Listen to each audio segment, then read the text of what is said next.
We are here at Boots and Hearts 2023 with Riley Green. How are you? Good. How you doing? Good. It's good to see you. And we were just chatting about how busy you have been this year. Has it really sunk in? Like, you went from, I think, gosh, it was like 4 years ago we were having you in Toronto playing a showcase for the first time, you know, where fans were getting introduced to you, and you're playing stadiums now where like thousands are not just like seeing you play but singing your songs to you. Well, especially here, you know, I mean, there was this girl, my first number one, went number one in Canada first, you know.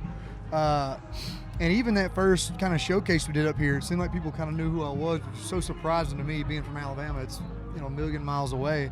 And then obviously we did some arenas and stuff with Luke last year. Yeah. But this is the festival I keep hearing about. You know, for the last year I've heard about Boots and Hearts. Everybody's really excited about it. And how have you never played it? I know. I'm glad to be here, though. Yeah, we're happy that you're here. So now that you've played stadiums, like you said, you've done arenas and stuff like that, what's kind of your goal for your next time out on the road? Are you going to be doing arenas? I hope it's not stadiums. We'll be doing arena tours starting in the spring.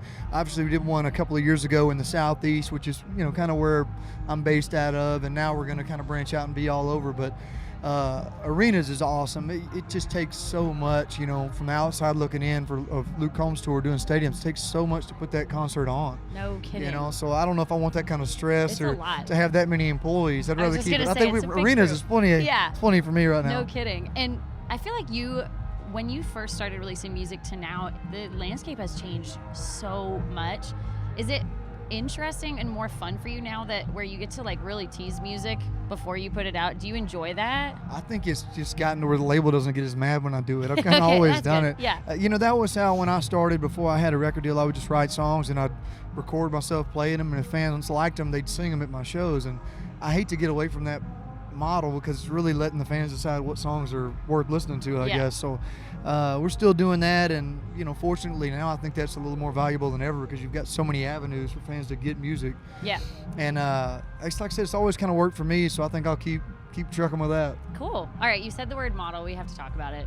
Well, I knew this was coming. We had to. Come on. It'll be years before people stop asking me you're this. Never gonna not talk about it. At least I know what we'll talk about. Yes, we'll talk about it. Okay, so you have been modeling and doing some When you say it like that, it's just like, you're a model now. No, is that something that you enjoy now that you've done it once? Like, is it fun for you, or you're like? I don't even like taking like family pictures on vacation. You're like, no, there was nothing comfortable about it, nothing. But I will say the Gildan bunch was awesome. Yeah, and they had T-shirts and socks and all that. Not that I got pretty feet or anything, but it was a really cool thing that they kind of made it work with what I was doing, try to align with my brand, and you know, it's been great. Times are getting tough. We're taking any endorsement deals we can get right now. You're like, I'll take it. Yeah. But is there something, because like as an artist, there's so many different avenues that you can go down. Like a lot of people have their own alcohol brand or their own clothing line is there something that you kind of always wanted to branch out and either design or have of your own?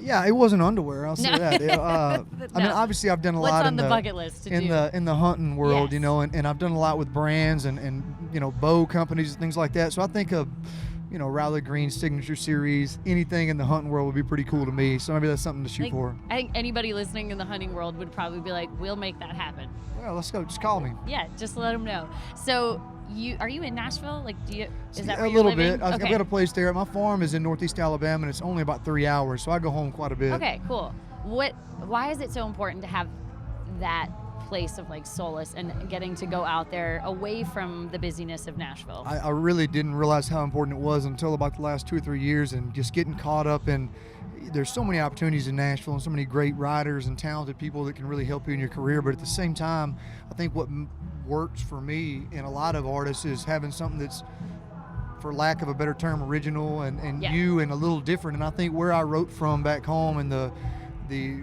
influences I got back there is what gave me some success and kind of gave me my music and my story. So going back there as often as I can, I think helps from a creative standpoint more than anything. We just bought a farm north of Nashville, and there you go. We are like an hour away, and it's like a game changer. Or just come out there and ride at your farm. Yeah, it's great. Come on down.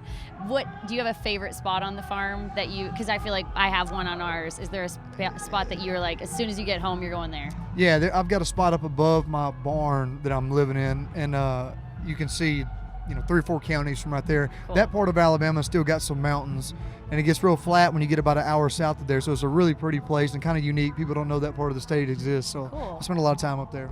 So when you were first starting out, was there somebody in the industry that you still to this day feel really grateful for having kind of in your corner in the music industry that was kind of there to mentor you through all of this? Yeah, so I didn't spend a lot of time in Nashville before I signed a record deal, so I didn't have a lot of relationships, but Brad Paisley took me on my first major tour.